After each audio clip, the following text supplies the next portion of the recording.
Hello everyone, welcome to our new blog. আশা করছি তোমরা সকলেই অনেক ভালো আছো। 3 দিন পর আজকে আমি ব্লগটা শুরু করলাম। তোমরা আমাকে প্রচুর কমেন্ট করছো, দিদিভাই তোমার কোনো ব্লগ পাচ্ছি না, কোনো খোঁজ খবর পাচ্ছি না, আদৌ তোমার শরীরটা ঠিক আছে তো আমাদেরকে প্লিজ জানাও। তো মনে হলো আজকে অবশ্যই একটা আপডেট তোমাদেরকে দেওয়ার প্রয়োজন আছে। আর তাছাড়া তোমার দাদাভাইও আজকে সকালবেলায় আমাকে বলেছে যে ব্লগ শুরু করো, যত যাই হয়ে যাক কাজের জায়গায় এইভাবে ছুটি নেওয়াটা মোটেও ঠিক নয়। তবে ছুটি আমি ইচ্ছাকৃত নেইনি। আমি তোমাদেরকে আগেই জানিয়েছিলাম শরীরটা প্রচণ্ড খারাপ, এতটাই আমার ঠান্ডা লেগেছিল, জ্বর এসেছিলো যে আমি ক্যামেরা অন করে কথা বলবো সেই পরিস্থিতিতে ছিলাম না। আমি জানি না আমার চোখ মুখ দেখে তোমরা কতটা কি বুঝতে পারছো, এখনও পর্যন্ত পুরোপুরি ঠিক হয়নি। তো তবুও মোটামুটি একটু সুস্থ আছি, ব্লগটা করতে পারবো এটা ভেবেই আজকে ক্যামেরাটা অন করলাম। তাছাড়া একটা প্ল্যানিং রয়েছে, তো সেই জন্যই ভাবলাম ঠিক আছে ব্লগটা শুরু তো করি, তারপর দেখা যাক কী হয় না হয়। তো প্রচণ্ড ঠান্ডা, জ্বর, কাশি, তো সেই জন্য 3টে দিন আর কি পুরো অফ হয়ে গেল। কোনো ব্লগ তো কোনো আপডেট তোমাদেরকে দেওয়া হয়নি।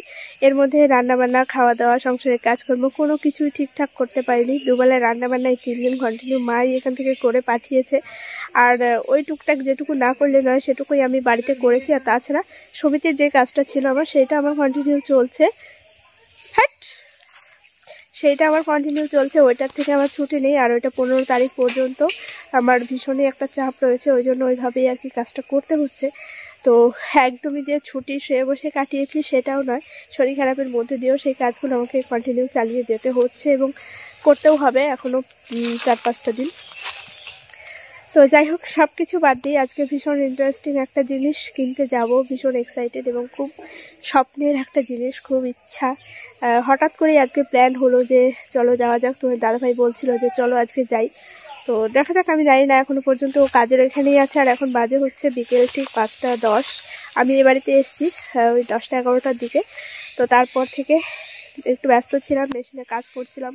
কাকিমার একটা ব্লাউজের অর্ডার ছিল 2 মাস আগে, সেই ব্লাউজটা আমি আজকে রেডি করে দিলাম, সেই জন্য আর ক্যামেরা অন করা হয়নি সকাল থেকে।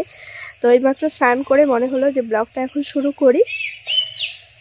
তো তোমার দাদাভাই কাজের থেকে আসবে, তারপরে যাব একটু বাজারে। আর আমি যদিও এখনো পর্যন্ত যাইনি, তাই আমি বুঝতে পারছি না যে আদৌ আমার জিনিসটা আজকে কেনা হবে কিনা বা আমি যেতে পারবো কিনা।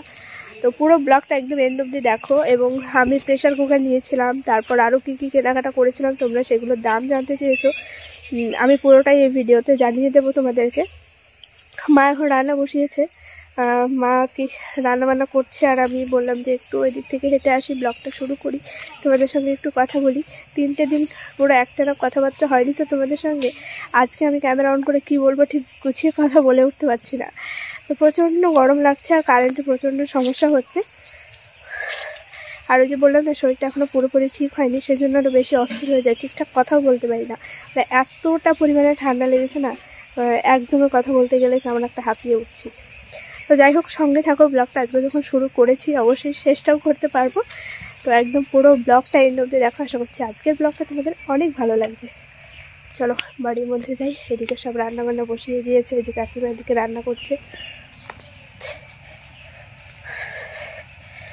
আমাদের বাড়িতে সবাই একটু সকাল সকাল করেই রান্না বসায়, তার কারণ রান্নাবান্নার পরে একদম স্নান করে পুরোপুরি ফ্রেশ হয়ে যায়, তাহলে রাতটা মানে গরমের মধ্যে রান্না করতে হয় না, ওই জন্য আর কি। দেখো দেখো দেখো, চলো।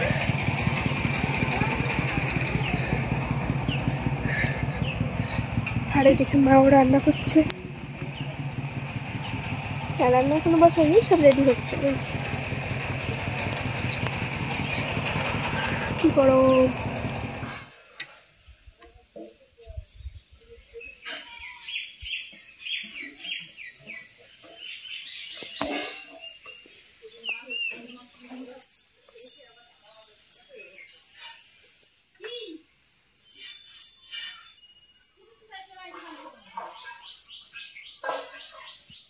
সমস্ত রান্নাবান্না কমপ্লিট, চলো তোমাদেরকে একবার দেখিয়ে দিই। এখানে রয়েছে যে ভাত ঠান্ডা করার জন্য থালায় বেড়ে দিয়েছি, আর এই জায়গায় রয়েছে মুসুরির ডাল, উচ্ছে দিয়ে মুসুরির ডাল রান্না করলাম।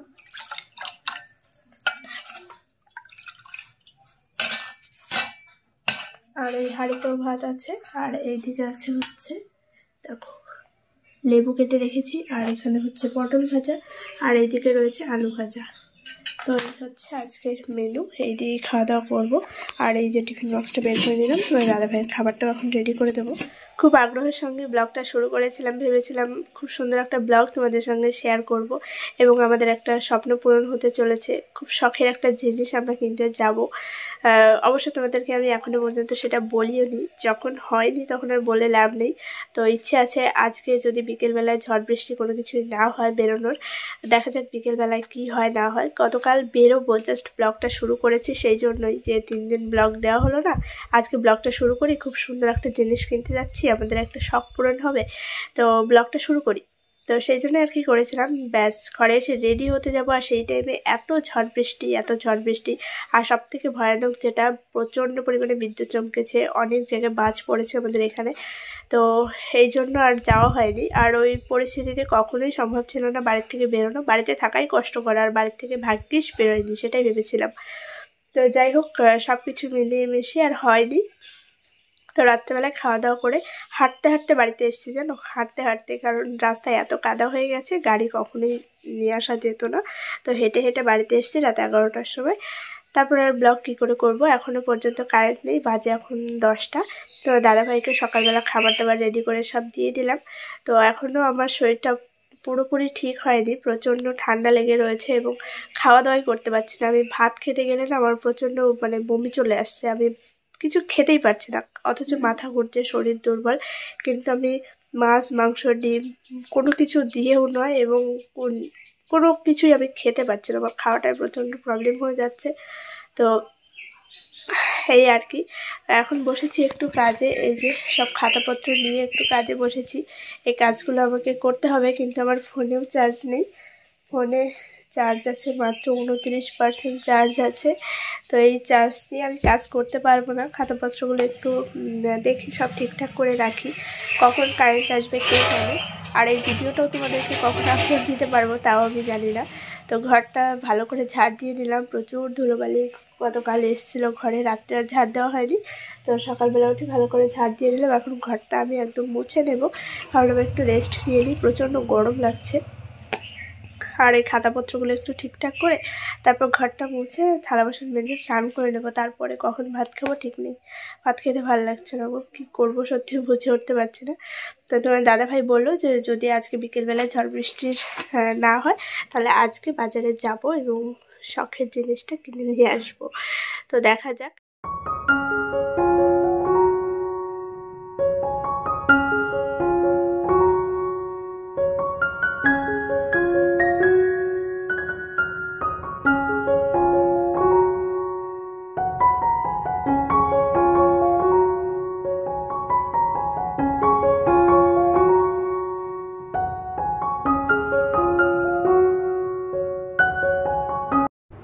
সকালবেলায় ঘুম থেকে উঠেই রান্না বসিয়ে দিয়ে জামা কাপড়গুলো সব রোদ্রে দিয়ে দিয়েছিলাম। এগুলো পরশুদিন কেচে দিয়েছিলাম, কিন্তু কালকে সারাদিন বাড়ি ছিলাম না জন্য বাইরে রোদ্রে দেওয়া হয়নি। বারান্দায় যে তারটা টাঙানো রয়েছে ওইখানেই ছিল। আজকে সকালবেলায় সব রোদ্রে দিয়ে শুকিয়ে নিলাম। হঠাৎ করে কথা বলতে বলতে মনে পড়লো যে জামা কাপড়গুলো শুকিয়ে গেছে, তাই ঝটপট ঘরে এনে এখন ভাঁজ করে জায়গায় রেখে দেবো। আর আলমারি ওয়ার্ড্রপের জামা কাপড়গুলো একটু সরানোরা করতে হবে, কেন কি প্রবলেম হচ্ছে, একঘেয়েমি জামা কাপড়গুলো সব রাখতে রাখতে সব জায়গাগুলো একদম কভার হয়ে গেছে, তাই একটু সরানোরা করে জায়গাগুলো বাড়াতে হবে। তো সেই জন্য ভাবলাম আজকে এই কাজটা করি। তবে আমি পুরোপুরি কমপ্লিট করতে পারিনি, তোমরা লাস্টে দেখতেই পারবে। আমার যে জামাকাপড়গুলো থাকে ওয়ার্ড্রপে, তো সেইগুলো একটু সাইড করবো। তোমার দাদাভাইয়ের জামাকাপড়গুলো আলমারির যেই পার্টে থাকে সেখান থেকে সরিয়ে একটু অন্য জায়গায় রাখবো, এরকম করে আর কি একটু সেট আপ করছিলাম। তবে আমি পারিনি, শরীর এতটাই দুর্বল, আমি কোনো কিচ্ছু খাওয়া দাওয়া করতে পারছি না, শুধু জল ছাড়া আমি কোনো কিছু খেতে পারছি না।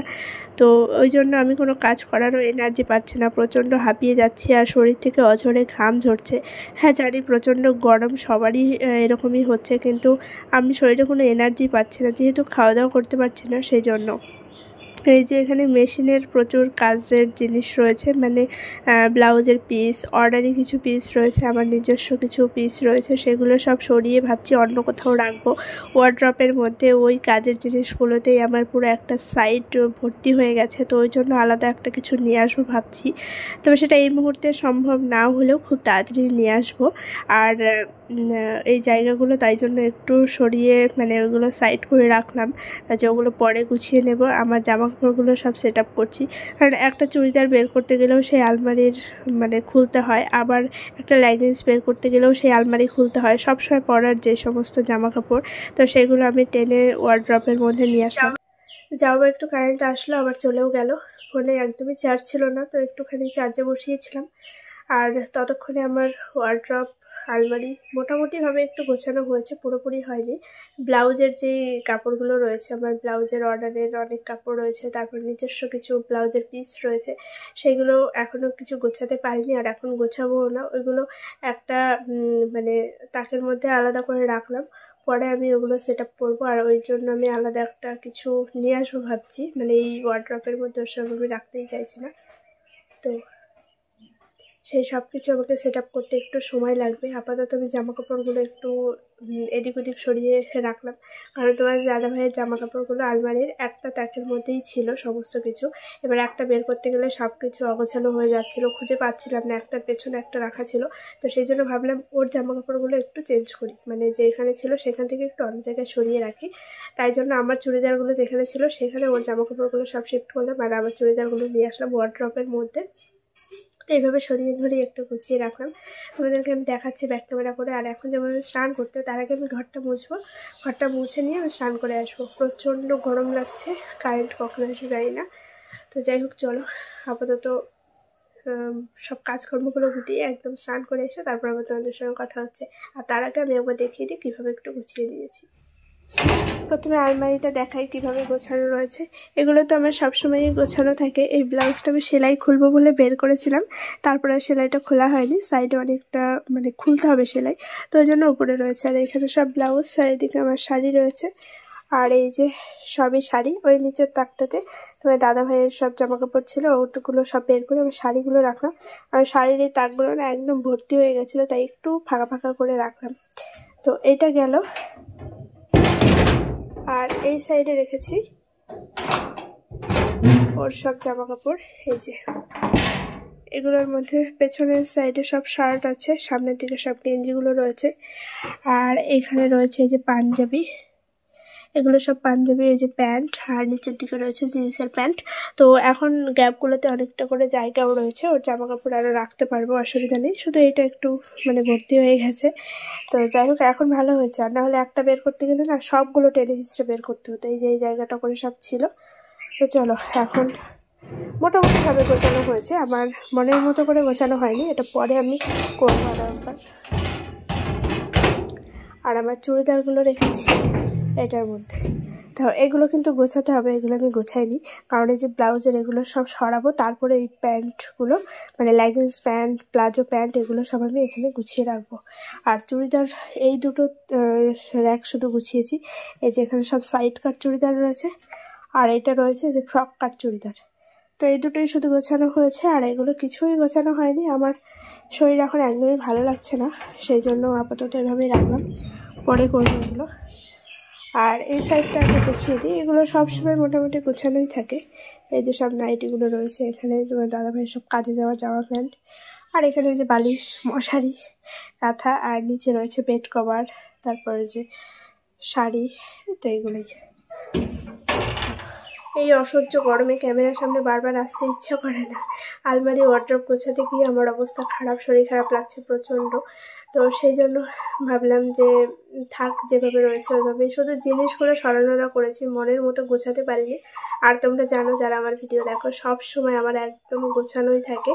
তবে এখন আমি আর পারলাম না, কারেন্ট নেই, এমনিতেই এত গরম, তার মধ্যে মানে পারছি না, আর শরীর খারাপ লাগছে। তো সেই জন্য ভাবলাম পরে দেখা যাবে, আপাতত জিনিসগুলো থাক ওইভাবে। আর স্নান করতে যাবো, জামা কাপড় কাচতে হবে, তাই ভাবলাম কারেন্ট না আসলে কল চেপে চেপে আমি আরও পারবো না, তাই আবার একটু ওয়েট করে যাচ্ছি। তো চলো তোমাদের কিছু কমেন্টে রিপ্লাই করি, যেটা আমি আগের ভিডিওতে তোমাদেরকে বলেছিলাম, মানে দেখিয়েছিলাম আর কি। প্রেশার কুকার নিয়েছি, তারপর একটা চালুনি নিয়েছি আটা চালার জন্য। তো সেগুলো তোমরা দাম জানতে চেয়েছো, আমার দামটা বলা হয়নি। তাই ভাবলাম এই ভিডিওতে বলে দিই। মাঝখানে 3-4 দিন কোনো ভিডিও আসেনি। তো প্রেশার কুকারটা ভীষণই পছন্দের আমার, তোমার দাদা ভাইয়েরও পছন্দের, এবং তোমরাও অনেক পছন্দ করেছো। আর এটাও বলেছে দিদিভাই সব জিনিসের দামগুলো বলবে, তাহলে আমাদের সুবিধা হয়, একটা আইডিয়া থাকে। দোকানে গিয়ে খুব সহজেই মানে বোঝা যায় কোন জিনিসটার কেমন দাম হতে পারে, তোমার ভিডিও দেখে তাহলে বুঝতে পারবো। তাই জন্য ভাবলাম দামগুলো বলি। তো প্রেশার কুকারটা আমি দুটো নিয়েছিলাম, আমার মায়ের জন্য একটা আনা হয়েছে ওই বাড়িতে, সেটার মডেলটা একটু অন্যরকম। তো দুটো মিলিয়ে না আমার এক্সাক্ট দাম আমি বলতে পারবো না কোনটা কত নিয়েছে, তবে 800+, মানে 800-850 এরকম টাইপের হতে পারে মেবি, ঠিক আছে। আমি সঠিক বলতে পারছি না, কারণ অনেকগুলো জিনিস আনা হয় তো, আর আমি ওইভাবে এক্সট্রা একটা একটা করে দাম ওইভাবে দেখিও না, শুনিও না, টোটাল বিল হয় সেভাবে পেমেন্ট করি। আর ওই চালুনি যেটা, ওইটা হচ্ছে 280 বা 70 এরকম টাইপের, মানে 250-র আশেপাশে এরকম টাইপের মোটামুটি একটা আইডিয়া তোমাদেরকে দিলাম। এক্সাক্ট দামটা আমি বলতে পারলাম না, কারণ ওই সব কিছু মিলিয়ে বিল করা হয়, তো সেই জন্যই আর কি। তো যাই হোক, আমার অবস্থায় যে খারাপ দেখতে পাচ্ছ। আজকের ভিডিওটা এইভাবেই শেষ করছি। আর নেক্সট ভিডিওটা যদি আজকে বিকেলবেলা করে বাজারে বেরোতে পারি, অবশ্যই খুব ভালো লাগবে তোমাদের নেক্সট ভিডিওটা দেখলে, এবং আমাদেরও খুব শখের একটা জিনিস আমরা কিনতে পারবো। সত্যি ভীষণ ভীষণ ভালো লাগছে, তবে ওয়েদারের জন্য বেরোতে পারছি না, আর শরীরটা তো খারাপ রয়েছে। তো যাই হোক, চলো দেখা হচ্ছে নেক্সট ভিডিওতে। সবাই খুব ভালো থেকো, সুস্থ থেকো এবং সাবধানে থেকো, আমার মতো অবস্থা যেন না হয়। চলো, বাই।